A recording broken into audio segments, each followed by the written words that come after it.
Hi friends, welcome back to YouTube channel thrilling serial. ഞാൻ ഇന്നോടെ പാടാത്ത പൈങ്കിളി സീരിയലിലെ 11 ഡിസംബർ 2020, അതായത് ഇന്നത്തെ എപ്പിസോഡ് റിവ്യൂ ആണ് പറയുന്നത്. ഏഷ്യാനെറ്റ് സീരിയൽ റിവ്യൂസ് പതിവായി ലഭിക്കുന്നതിന് വേണ്ടി ത്രില്ലിൻ സീരിയൽ ചാനൽ ദയവായി സബ്സ്ക്രൈബ് ചെയ്യുക. ഇന്നത്തെ എപ്പിസോഡിൽ ദേവ മധുരിമയോട് കൺമണിയെ മാത്രമേ മനസ്സിലുള്ളെന്നും ഇനി മേലാൽ എന്നെ കാണാൻ വരരുതെന്നും മധുരിമ നൽകിയ സർപ്രൈസ് ഗിഫ്റ്റുകളെല്ലാം തിരിച്ചു നൽകി മധുരിമയെ തനിക്ക് ഇഷ്ടമല്ലെന്നതും ഒക്കെ തുറന്നു പറയുന്നതും പിന്നീട് കൺമണി ദേവയ്ക്ക് സർപ്രൈസ് ഗിഫ്റ്റ് കൊടുക്കുന്നതും ഒക്കെ കാണിച്ചുകൊണ്ടാണ്. അപ്പോൾ ഇന്നത്തെ എപ്പിസോഡ് ആരംഭിക്കുന്നത് ആനന്ദ് വർമ്മ ദേവയെ കാത്ത് വെളിയിൽ നിൽക്കുന്നത് കാണിച്ചുകൊണ്ടാണ്. രവി ആനന്ദ് വർമ്മയ്ക്ക് അരികിലേക്ക് വരുന്നു. തനൂജ വരാത്തത് എന്താണെന്ന് ആനന്ദ് വർമ്മ ചോദിക്കുമ്പോൾ സുഹൃത്തിനെ കാണാൻ പോയിരിക്കുകയാണെന്നും വൈകിയാണെങ്കിലും എത്തൂ എന്നും പറയുമ്പോൾ രവിക്ക് ഇഷ്ടമല്ലാതെയാണോ പോയതെന്ന് ചോദിക്കുമ്പോൾ എൻ്റെ മകൾ ഇപ്പോൾ വളർന്നു വരികയാണെന്നും മോള് ഇപ്പോൾ ചോദിക്കാൻ പാടില്ലാത്ത പല ചോദ്യങ്ങളും ചോദിക്കുന്നുണ്ടെന്നും തനൂജ ഇതൊന്നും ശ്രദ്ധിച്ചില്ലെങ്കിലും എനിക്കങ്ങനെ പറ്റില്ലല്ലോ എന്നൊക്കെ രവി പറയുകയാണ്. രവി പറയുന്നത് കേട്ട് ആനന്ദ് വർമ്മയും വിഷമിക്കുന്നു.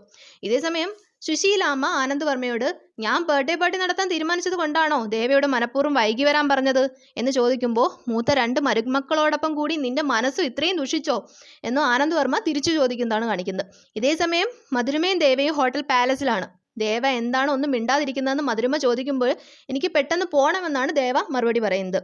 എന്നാൽ ദേവയെ ഇപ്പോഴൊന്നും വിടില്ലെന്നും പതുപോലെ 12 മണിക്കേ കേക്ക് കട്ട് ചെയ്യുള്ളൂ എന്നും അതുവരെ ദേവയെ നോക്കി ഇരിക്കണമെന്നും ഒക്കെ മധുരിമ പറയുന്നു. എന്നാൽ ദേവ മധുരിമയിൽ നിന്ന് ഒഴിഞ്ഞു മാറുന്നു. മുൻപൊക്കെ ബർത്ത്ഡേ ദിവസം നമ്മൾ പരസ്പരം നോക്കിയിരിക്കുകയും ഞാൻ ദേവയുടെ മടിയിൽ കിടക്കുകയൊക്കെ ചെയ്യുമായിരുന്നു 12 മണിവരെ എന്ന് മധുരിമ പറയുന്നതിനോട് അന്നത്തെ പോലെയല്ല ഇന്ന് നമുക്കിടയിൽ കൺമണി എന്നൊരു വലിയ മതിലുണ്ടെന്നും ദേവ പറയുന്നു. ദേവ കൺമണി അറിഞ്ഞുകൊണ്ടാണ് മധുരിമയെ കാണാൻ വന്നതെന്ന് തിരിച്ചറിഞ്ഞ മധുരിമ കൺമണിയും ദേവയും തമ്മിൽ അത്രയ്ക്ക് വലിയ റിലേഷൻ ഉണ്ടോ ഇപ്പോഴെന്നും പറഞ്ഞ് കൺമണിയെ കുറ്റം പറയുന്നു. എന്നാൽ ദേവയ്ക്ക് അത് ഇഷ്ടപ്പെടുന്നില്ല. ദേവ പറയുന്നു, നിന്നെയും ഞാൻ തെറ്റ് പറയില്ല, കൺമണിയെയും പറയില്ല. കാരണം 2 പേരും തെറ്റുകാരല്ല. തെറ്റ് ചെയ്തത് ഞാനാണ് നിന്നെ ചതിച്ചത്. കൺമണി ഇതിനെപ്പറ്റി ഒന്നും അറിഞ്ഞിരുന്നില്ല. എന്നാൽ നീ തെറ്റുകാരനല്ല ദേവ. അങ്ങനെ നീ പറയുന്നത് പോലും എനിക്ക് സഹിക്കാൻ കഴിയില്ല. കൺമണിക്ക് വേണേൽ ഇതിൽ നിന്ന് ഒഴിഞ്ഞു മാറാറുന്നു എന്നും മധുരിമ പറയുന്നുണ്ടെങ്കിലും ദേവ അതിനെ എതിർക്കുകയാണ് ചെയ്യുന്നത്. ശേഷം കാണിക്കുന്ന ദേവയുടെ വീട്ടിൽ എല്ലാവരും ബർത്ത്ഡേ ഒരുക്കങ്ങൾ നടത്തുന്നതാണ്. അരവിന്ദും വിജയനും സ്വപ്നയും ദേവ വരാത്തതിനെ പറ്റി ചർച്ച ചെയ്യുന്നുണ്ട്. സ്വപ്ന പറയുകയാണ്, 12 മണി വരെ ഓഫീസിൽ പോയി വരാത്ത ദേവയ്ക്ക് എന്തൊക്കെയോ ചുറ്റിക്കളി ഉണ്ടെന്ന്. എന്നാൽ ചേട്ടന്മാർ അതിനെ എതിർക്കുന്നു. ഇതേസമയം അനന്യ അവിടേക്ക് ഭരത്തിനെയും കൊണ്ടുവരുന്നു. ദേവയുടെ കള്ളക്കളികളെല്ലാം ഭരത്ത് കണ്ടുപിടിച്ചു എന്നും ഭരത്തിനോട് കണ്ട കാര്യങ്ങളെല്ലാം തുറന്നു പറയാനും അനന്യ പറയുന്നതിനെ തുടർന്ന് ഭരത്ത് കാര്യങ്ങൾ പറയുന്നു. മധുരിമ ഇതേ സിറ്റിയിലുണ്ടെന്നും മധുരിമയെ കണ്ട് ഒരു രസത്തിനൊന്ന് ഫോളോ ചെയ്ത് നോക്കിയപ്പോൾ ഹോട്ടൽ പാലസിൽ അവൾ റൂം എടുത്തെന്നും കുറച്ചു കഴിഞ്ഞ് നല്ലവനായ ദേവ അതേ റൂമിലേക്ക് പോയെന്നും പറയുന്നു. ഇത് കേട്ട് ചേട്ടന്മാർക്ക് അമ്പരപ്പുണ്ടാകുന്നു. ചേട്ടന്മാർ 2 പേരും ഭരത് പറഞ്ഞത് വിശ്വസിക്കാൻ തയ്യാറാകുന്നില്ല. ഇന്ന് രാത്രി ഇനി ദേവ വരില്ലെന്നും ബർത്ത്ഡേ സെലിബ്രേഷൻ ഉണ്ടാകില്ലെന്നും ഭരത് ആവർത്തിക്കുന്നു. അപ്പോൾ ഞാനിനി നിൽക്കണോ അതോ പോണോ എന്ന് ഭരത് ചോദിക്കുമ്പോൾ നീ ഇപ്പോൾ പൊക്കോ, ദേവ വരുമ്പോൾ നിന്നെ കൂട്ടി നിർത്തി എല്ലാം ചോദിച്ചോളാം എന്ന് വിജയൻ പറയുന്നു. ദേവ പഠിച്ച കള്ളനാണെന്നും എല്ലാവരുടെയും മുന്നിൽ ദേവ നല്ലപിള്ള ചമയുകയാണെന്നും അച്ഛൻ്റെ സമ്പാദ്യം മുഴുവൻ കൈക്കലാക്കി മിടുക്കനാണെന്നും അനന്യ പറയുന്നു. എന്നാൽ ദേവ ഇനി തിരിച്ചു വരില്ല എന്നും മധുരിമയോടൊപ്പം പോകുമെന്നും അവൻ പോയാൽ പിന്നെ കൺമണിയെ അനുഭവിപ്പിക്കാമെന്നും ഒക്കെ സ്വപ്ന പറയുന്നു. ഇനി ബർത്ത്ഡേ സെലിബ്രേഷൻ കാണില്ല എന്ന് ചേട്ടന്മാരും ചേട്ടത്തിമാരും ഉറപ്പിക്കുകയാണ്. അടുത്ത ഭാഗത്തിൽ മധുരിമ ദേവയ്ക്ക് എന്തോ സർപ്രൈസ് ഗിഫ്റ്റ് ഒരുക്കി വെച്ചിട്ടുണ്ടെന്ന് പറയുന്നു. എന്നാൽ എന്താണ് ഗിഫ്റ്റ് എന്ന് ചോദിക്കാൻ നിൽക്കുന്ന ദേവയോട് മധുരിമ എന്നെ തന്നെയാണ് ഞാൻ സർപ്രൈസ് ഗിഫ്റ്റായിട്ട് തരുന്നതെന്നും എൻ്റെ ജീവിതത്തിലെ ഏറ്റവും സന്തോഷമായ നിമിഷമാണ് അതെന്നും മധുരിമ പറയുന്നു. എന്നാൽ ആകെ ഷോക്കായി നിൽക്കുന്ന ദേവയിലേക്ക് മധുരിമ അലിഞ്ഞു ചേരാൻ ശ്രമിക്കുന്നു. ദേവയുടെ കവിളുകളിൽ തലോടി തൻ്റെ അനുരാഗം അവൾ പ്രകടിപ്പിക്കുന്നു. എന്നാൽ പെട്ടെന്ന് തന്നെ ദേവ മധുരിമയുടെ കൈകൾ തട്ടിയെറിയുന്നു.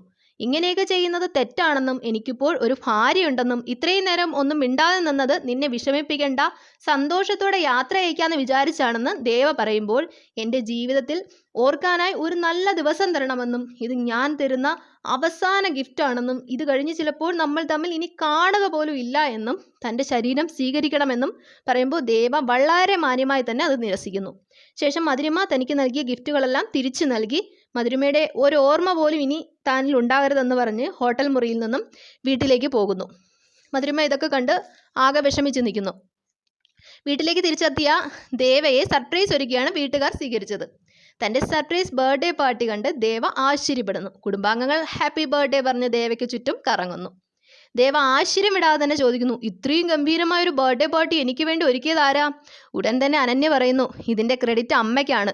ഇത്രയും വലിയ ബർത്ത്ഡേ പാർട്ടി ഒരുക്കാൻ അമ്മയെ കൊണ്ടല്ലാതെ ആരെ കൊണ്ട് സാധിക്കും? ഇത് കേൾക്കുന്ന സുശീലാമ്മയ്ക്കും ദേവയ്ക്കും സന്തോഷമാകുന്നു. സ്വപ്ന ദേവയോടായിട്ട്. ഇതിലും വലിയൊരു സർപ്രൈസ് ഗിഫ്റ്റ് ഒരുക്കിയിരിക്കുന്നത് കൺമണിയാ. ഇന്നത്തെ കേക്ക് ഇവളാ ഉണ്ടാക്കിയത്.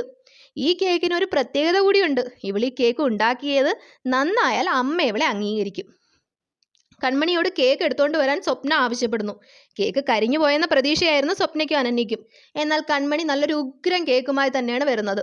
ഇത് കണ്ട് ചേട്ടന്മാർക്കും ചേട്ടത്തിമാർക്കും അത്ഭുതമാകുന്നു. ശേഷം കേക്ക് കട്ട് ചെയ്യുകയും അച്ഛനും അമ്മയ്ക്കും കൺമണിക്കും അങ്ങനെ എല്ലാവർക്കും ദേവ കേക്ക് കൊടുക്കുന്നതും ഒക്കെ കാണിക്കുന്നു. സുശീലാമ്മ കേക്ക് നന്നായി ഒന്ന് ഇഷ്ടത്തോടെ അല്ലെങ്കിലും പറയുന്നു.